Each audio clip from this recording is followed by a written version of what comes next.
describe him. And Muslims, look at the description of your Rasul. And for some, this would be the first time you hear what your Prophet looked like. I saw a man of striking appearance. ظاهر الوضاء أبلج الوجه, radiant face, حسن الخلق, beautifully created. لم تعبه الثجلة, his belly wasn't protruding. ولم تزر به السعلة, nor was his head disproportionate and small.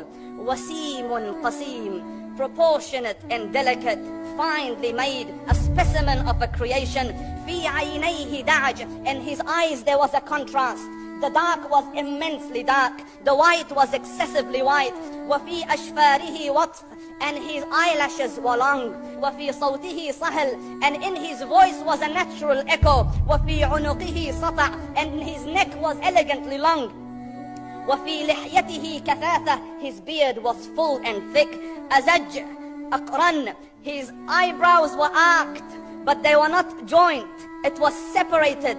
In summit فعليه الوقار, when he was silent, dignity covered him.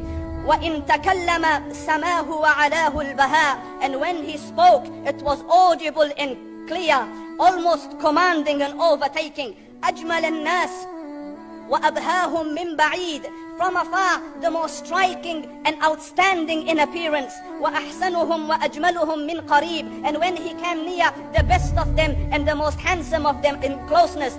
حلو المنطق, such an exalted and sweet level of logic. Like when he used to speak, it was so coherently logical, it was smooth and easy to understand.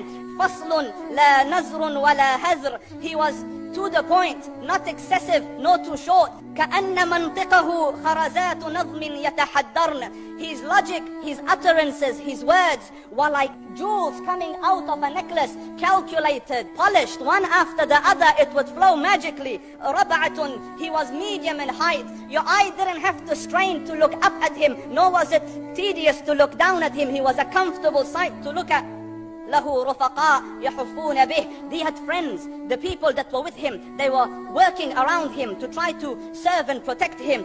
إن قال سمعوا لقوله, when he used to say something, they used to hearken to what he used to say. وإن أمر تبادروا إلى أمره, when he commanded, they used to compete to fulfill the command. This is Muhammad Rasulullah. This is Muhammad Rasulullah. Anas ibn Malik says, he says, I came out one night, it was the full moon night.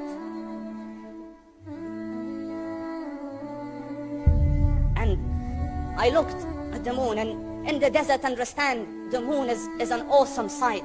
It is smooth, it is radiant, it is clear, it is gentle compared to the scorching sun of which they are used to.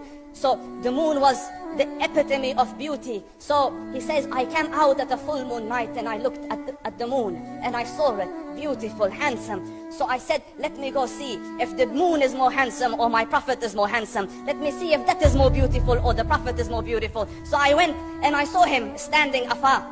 So I looked at his face, and I looked at the moon, and I looked at his face, and I looked at the moon, and I looked at his face, and I looked at the moon, and he said, Wallahi, he was more handsome than the moon in its entirety. That is just the look of your Rasul. Aisha radiyallahu anha says, I was sewing with the needle, my needle dropped in the dark, I couldn't find it. I said, Ya Rasul, I can't find it. He moved his face close, and I swear, out of the radiance of his face, I found my needle. And the Prophet sallallahu alayhi wa sallam was mind-bogglingly handsome, but his handsomeness was covered with waqar and jalal and hayba. The Sahaba say, when we used to sit at his feet, two feelings conflicting would come on the heart. The first one, you wanted to look at him, you wanted to behold the majesty of his face. And when you wanted to look up, shyness used to overtake you, so you used to look down. Amr ibn al-As says, I sat with him many times, but if you ask me to describe his face, I can't describe it. I wouldn't be able to look up to him ijlalan wa ta'zeeman. I couldn't look up at him. And that is why he didn't have the problems that Yusuf alayhi salam had. Because it was difficult to penetrate the awe and the splendor of the Rasul.